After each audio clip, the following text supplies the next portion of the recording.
And now, here's another in NBC's great parade of new shows.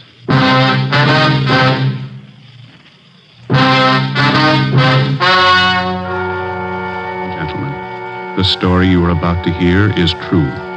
Only the names have been changed to protect the innocent. NBC brings you Dragnet.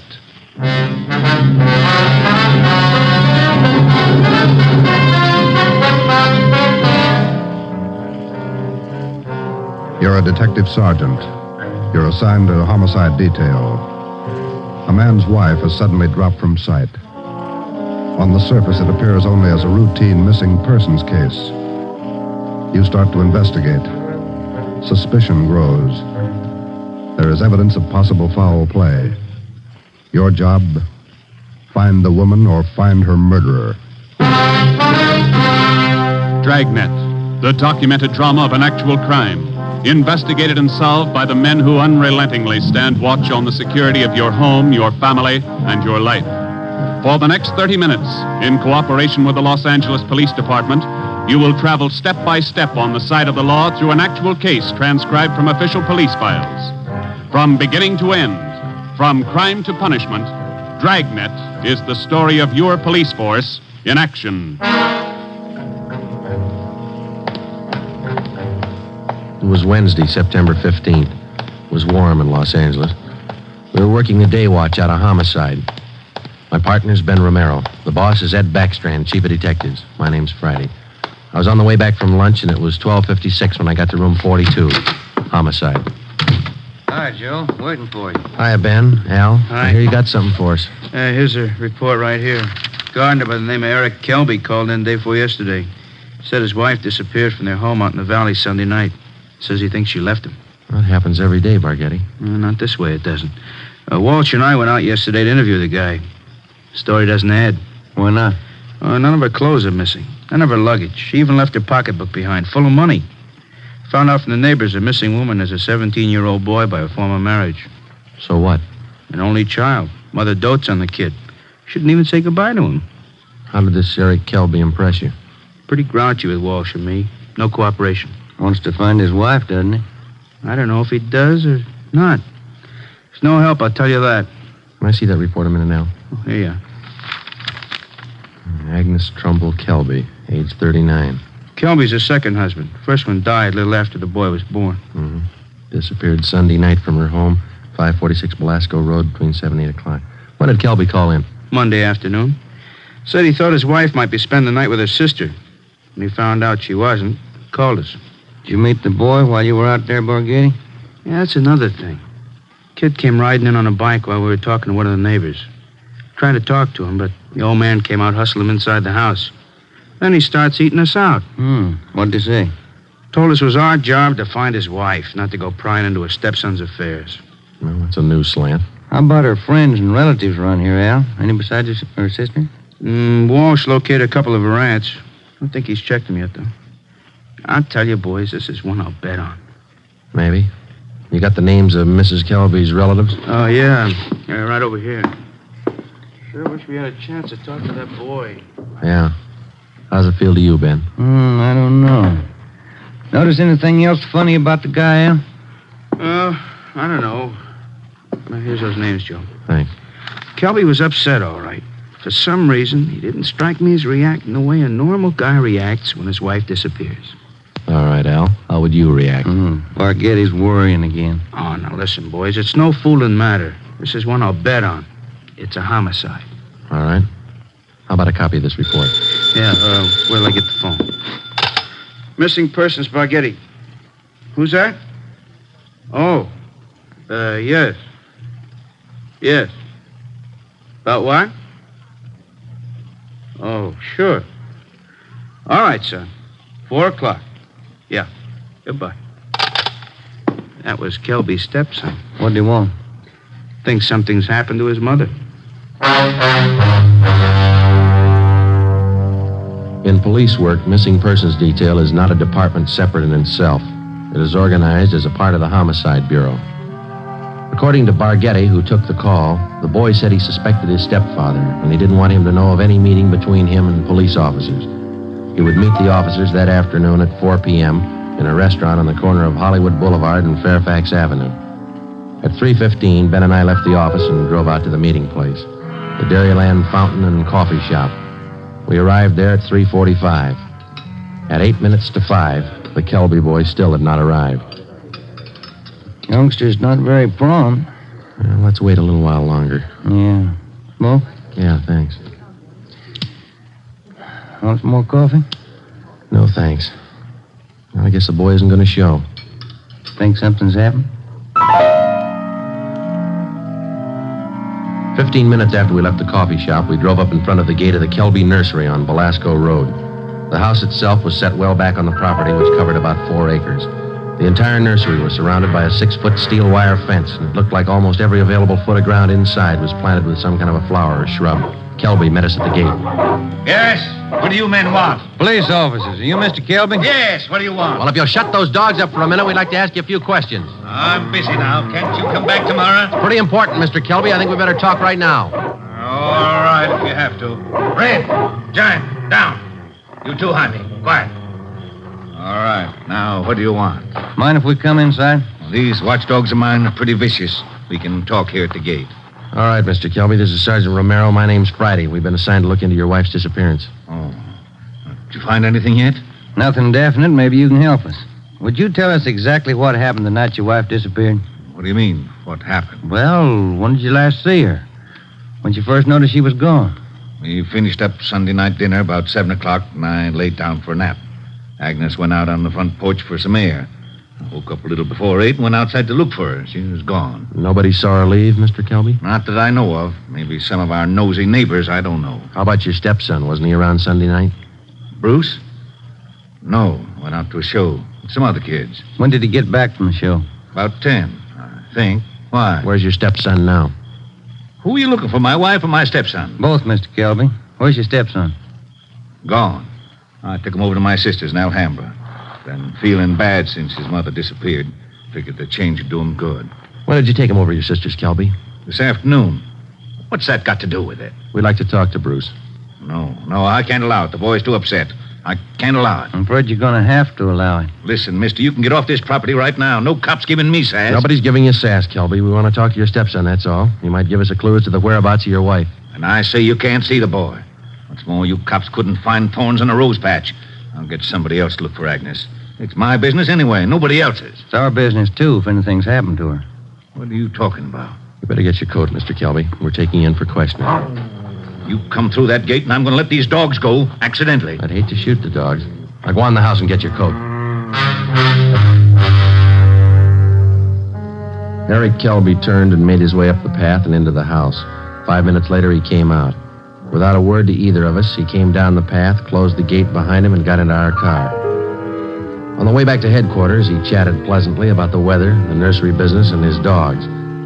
When we pulled up in front of the city hall, we met the reason for his sudden change in temperament. His lawyer was waiting for us at the door. We took Kelby to one of the interrogation rooms. His lawyer tagged along. We tried to question him, but the lawyer objected to 2 out of every 3 questions we asked. It was hopeless, and we knew it. So did the lawyer. We released Kelby, but we did get the name and address of his sister where the stepson Bruce was staying. After they left, Ben and I got back in the car and drove out to Alhambra to check on the boy. Forget he had this one pegged right, Joe. It's a real sleeper. Yeah. I'd like to know how the stepson missed that date with us this afternoon. Well, if the kid called us from the house, his stepfather could have overheard him. It's possible. Sister's house ought to be along this block, shouldn't it? Yeah, let's see. 1408, 1406. Right is, Joe. A gray cottage, 1402. Right. Well, it's a nice-looking little place, isn't it? Well kept. Yeah, it's a nice neighborhood. Wonder how the lot prices run out here.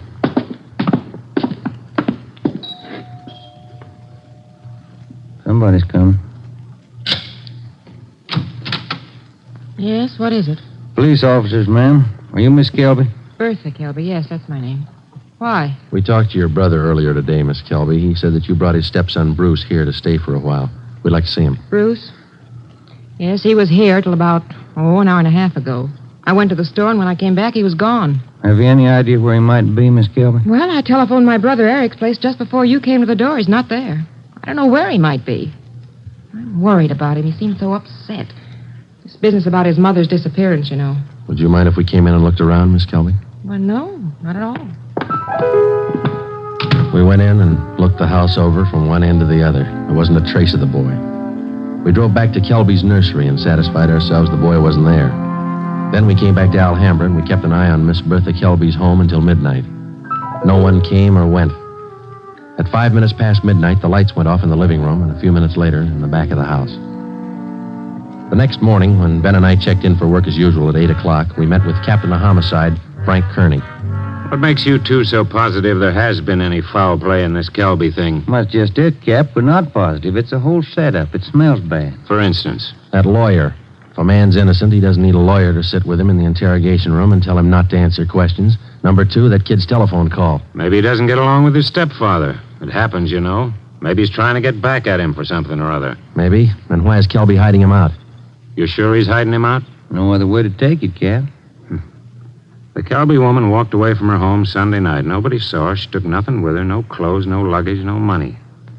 You checked with the family doctor. Yesterday. He told us Mrs. Kelby was in perfect health. We double-checked the Wanderer's file and the Repeater's file in missing persons. Couldn't find her name in either one. How about her relatives in town? Haven't had a chance to talk to him yet, Cap. We'll check him this morning. Well, one thing's certain. The woman couldn't have gone very far. We checked the sheriff's office, the jails, the hospitals. Sent out a teletype and an APB. Every cop in the city has her description. She's been gone almost 4 days, but nobody's seen her. How does that add up to you? It doesn't. You better move on it. Check every one of Mrs. Kelby's friends and relatives. Right, Frank. Then try the neighbors. As long as I've been a cop, neighbors have been able to tell everything about anyone.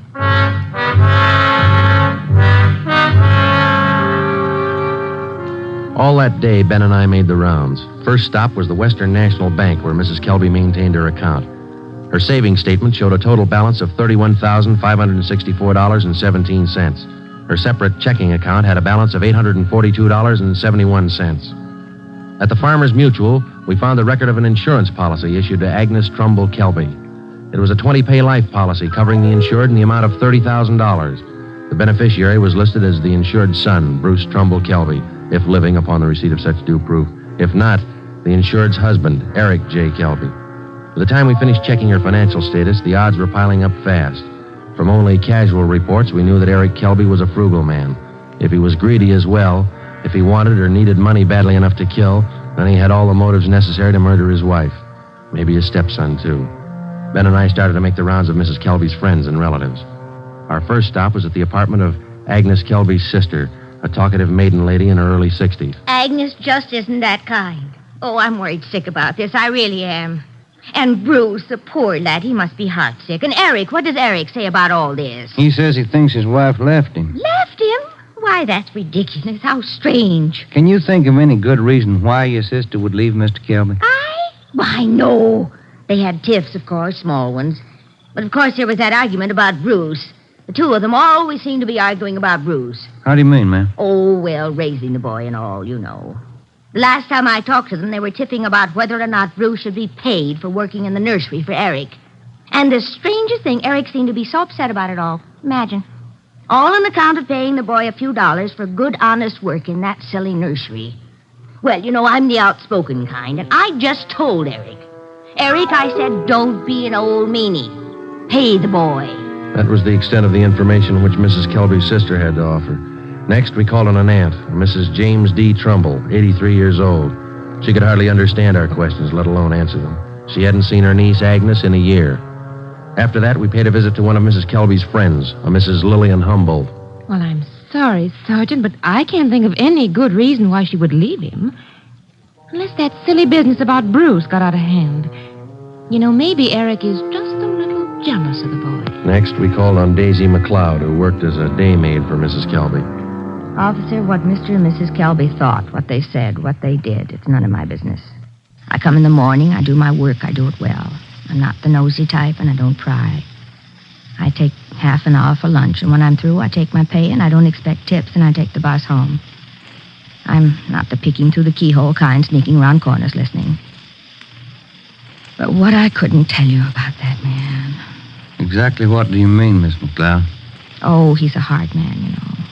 They're always arguing about the boy. Bruce this, Bruce that. He's a nice boy, I think. He's never done anything to me. Oh, but the arguments. Him and her all the time. Should the boy be paid for working? Shouldn't he? Why? Why not all the time? It's just... When Ben and I finished with a list of Mrs. Kelby's friends, relatives, and employees, we started out on the neighbors. None of them saw Mrs. Kelby after 6 p.m. the night she disappeared. 2 of the neighbors said they saw the porch light burning after 7 p.m., but both said the porch was empty. Mrs. Kelby was not sitting in her chair at the usual time after dinner. According to them, that was one of her habits. It was 10 minutes to 6 by the time Ben and I got back to the office.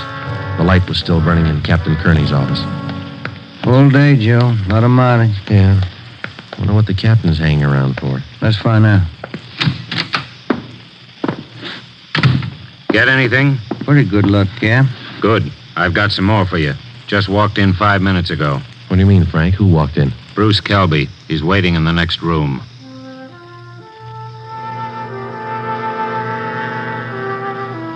We went in the next room and met Bruce Kelby.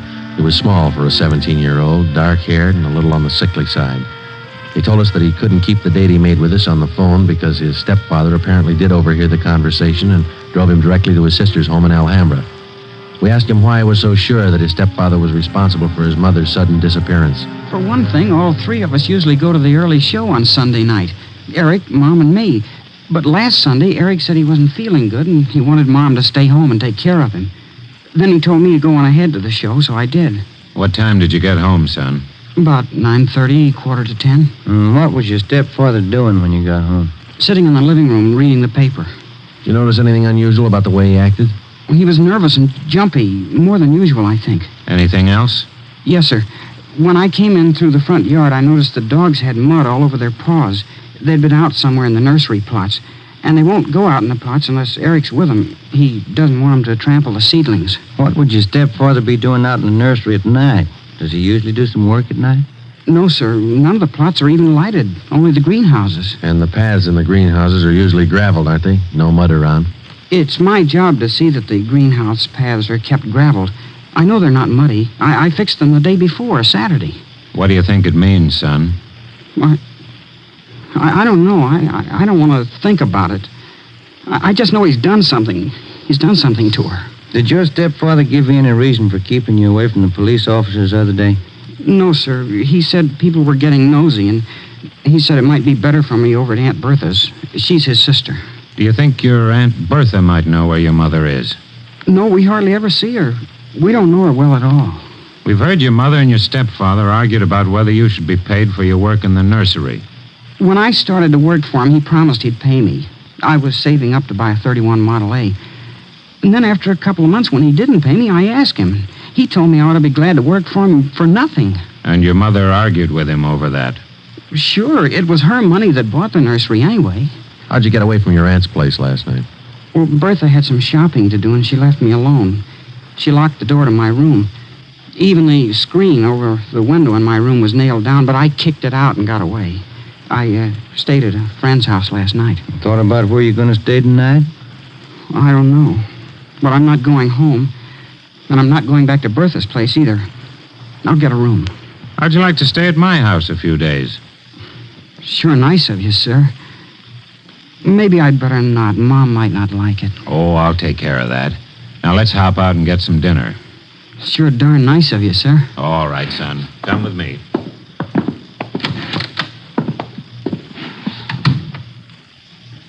What do you think, Joe? He could be lying. Yeah.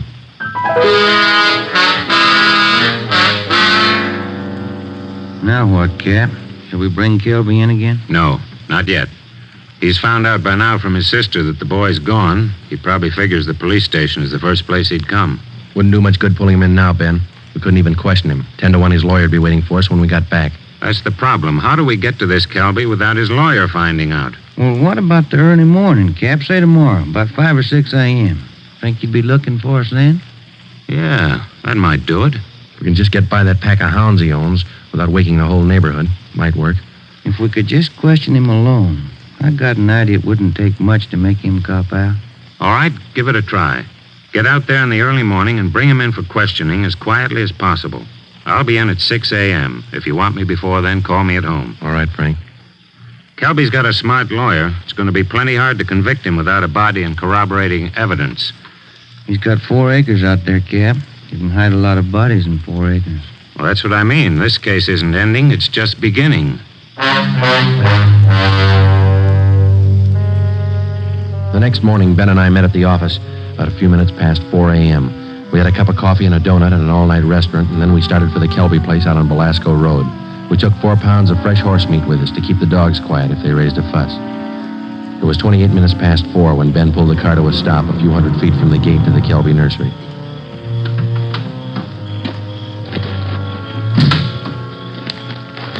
We got out of the car and made our way down the road to the gate. I reached in and tried the latch. It was padlocked. The dogs started in. Okay, Ben, looks like we'll have to jump the fence. Toss some of that horse meat over to him. Yeah, here. That's it. Come on, let's climb. Keep an eye on those hounds. Looks like they could chew your leg off. Yeah. Here comes the third one, Ben. Toss some more meat. Yeah, there you are, boy. Go get it. Go get it, boy. There. Look, Ben, lights going on in the house. Come on, let's make it fast. Who is it? Who's there? I'll set the dogs on you. Police officers, Mr. Kelby. What? What are you doing out here this time of night? You're under arrest, Kelby. Get your coat. You cops are asking for a peck of trouble. Get your coat. Where's my stepson? What you done with him? What have you done with your wife? You're going to pay for this. I'll have your jobs. That's not the first time we heard that, Kelby. Let's go.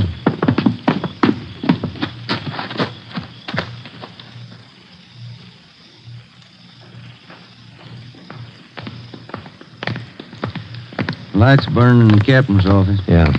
All right, Kelby, in here. You'll pay for this, mark my word. Ben, take him in the office here and stay with him. I'll see if Frank's in yet. Right, Joe. Come on, Kelby, inside.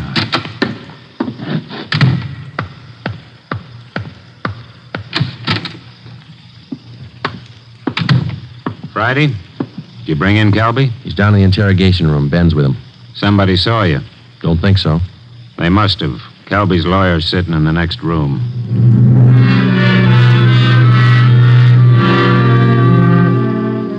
Kelby again refused to answer any questions without the advice of his attorney. We released him. That day, Captain Kearney sent out 2 men to keep an eye on the nursery and report on all of Kelby's movements. Shortly after 7 o'clock that night, just after nightfall, we tried once again to bring in Kelby for questioning without his lawyer's knowledge. It didn't work. A little after we booked him, his lawyer obtained a writ of habeas corpus. We had to release him again. The 2 men assigned to stake out the Kelby place reported definitely that somebody was tipping the lawyer whenever unknown visitors showed up at the nursery and drove off with Kelby. There was nothing we could do about it. The next morning, Kearney came up with a lead. I had a long talk with the boy last night. Accidentally, I think he's given us a pretty good lead. Yeah? There's only one way we'll ever get a conviction. That's by finding the body and evidence to tie Kelby in. Yeah, that'll do it. Where do we start looking? In a new rose bed next to one of the greenhouses in Kelby's nursery. The kid came up with it last night. How come? First, Kelby's crazy about saving $1 and making one. Yeah. In the nursery trade, especially where you have a limited area to work in, like Kelby, you cultivate every foot of ground. Every bit of soil you got is planted with something. Mm-hmm. Kelby's not the type to waste anything. Especially he's not the kind that would let ground lie fallow when he could plant something that might bring in a few dollars next season. Bruce tells me his stepfather has every inch of those 4 acres planted. Every inch. Except a 6 by 9 foot plot of ground in that rose garden. Oh, that sounds like a long shot to me, Frank. The boy said he prepared that piece of ground for planting late Saturday afternoon. His stepfather wanted it ready for Sunday morning. The plot of ground's still vacant. Might have planted it yesterday, Cap. When's the last time you checked? Before I came to work this morning. I called the men on stakeout next to the nursery. They told me the plot's still empty. It's worth a chance, Frank. When do we look it over? Tonight. I don't want Kelby or his lawyer to know a thing until we find that body. Well, how are we going to work it? We'll order up a crew from the crime lab. They can take probings through that plot and all around it. They can tell us without any guesswork how deep that ground's been worked over lately. When do you want to start? Be here in the office at 8:30 tonight. If my hunches are any good, we'll find a body.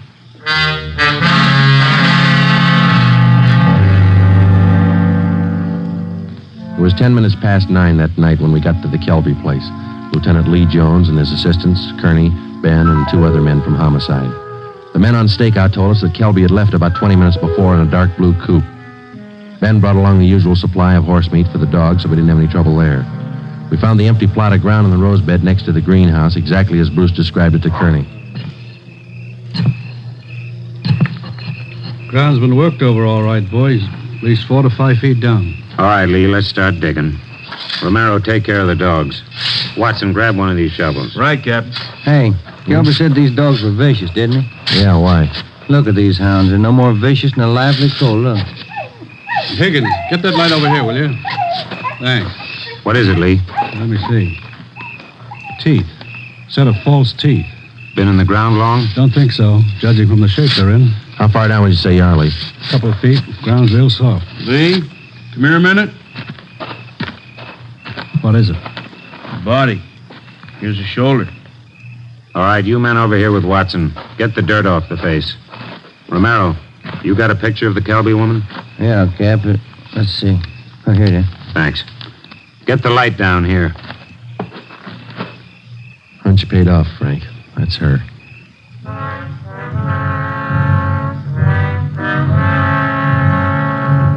Ben and I went back to the car and notified communications to broadcast a warrant for murder on Eric Kelby. His description, together with a description of the car and license number of the car he was driving, was rebroadcast every 15 minutes. Then we went back to check the house. We found the front door unlocked. We went inside and looked around. In one bedroom, we found clothes scattered over the bed and the floor. There was only one old suit remaining in the closet. On the table next to the bed, we found an airline's timetable. We got to the phone and notified communications to alert all police details at railroad stations, bus terminals, and airlines, and then to send out an APB on the teletype. After that, we checked with the airlines. One of them told us that a man answering Kelby's description had booked passage for Mexico City. The plane was scheduled to take off at 10:40 that night from Burbank Airport. Ben's watch said 4 minutes past 10. We called the detail at the airport and alerted them. Then we drove over to check in person. It was 10:35 p.m. when Ben and I took up our positions just inside Gate 3, where passengers were boarding Flight 72 for Mexico City. He's cutting it close, Joe. Got about 4 minutes more to make that plane. We waited. The crowd got thicker as departure time came closer. At 10:39, Eric Kelby came through the main entrance, across the terminal, through Gate 3, into a pair of handcuffs. I don't understand. What does this mean? We found your wife's body, Kelby. What? I don't know what you're talking about. In the rose patch next to the greenhouse. Your lawyer can't help this time. Mexico City. Would have been a nice trip. Expensive. I'll plead insanity. I didn't know what I was doing. Be a nice vacation next year, Joe, Mexico City. I'm going to talk to my wife about it. I didn't mean it. She slapped me. We were arguing about the boy. I didn't mean it. I don't know if you did or not, Kelby, but you killed her. Come on. You missed your plane.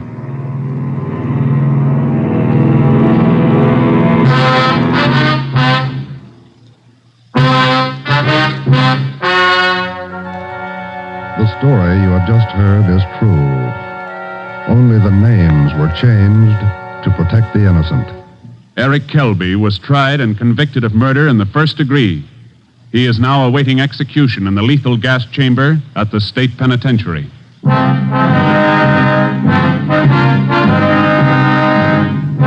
You have just heard the 14th in a new series of authentic cases transcribed from official files. Technical advice for Dragnet comes from the office of W.A. Wharton, Acting Chief of Police, Los Angeles Police Department.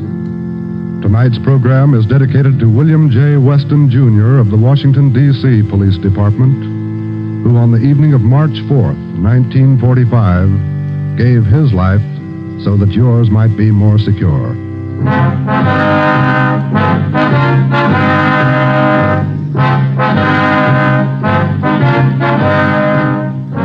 Dragnet came to you from Los Angeles. If you enjoyed tonight's production of Dragnet, you'll want to listen to Richard Diamond, private detective, as played by the screen's romantic tough guy, Dick Powell. The Pet Milk Show, usually heard at this time, has moved to a new time period on Sunday nights. Be sure to hear Larry Douglas and Kay Arman on the new Pet Milk Show tomorrow night on NBC. This is NBC, the national broadcasting company.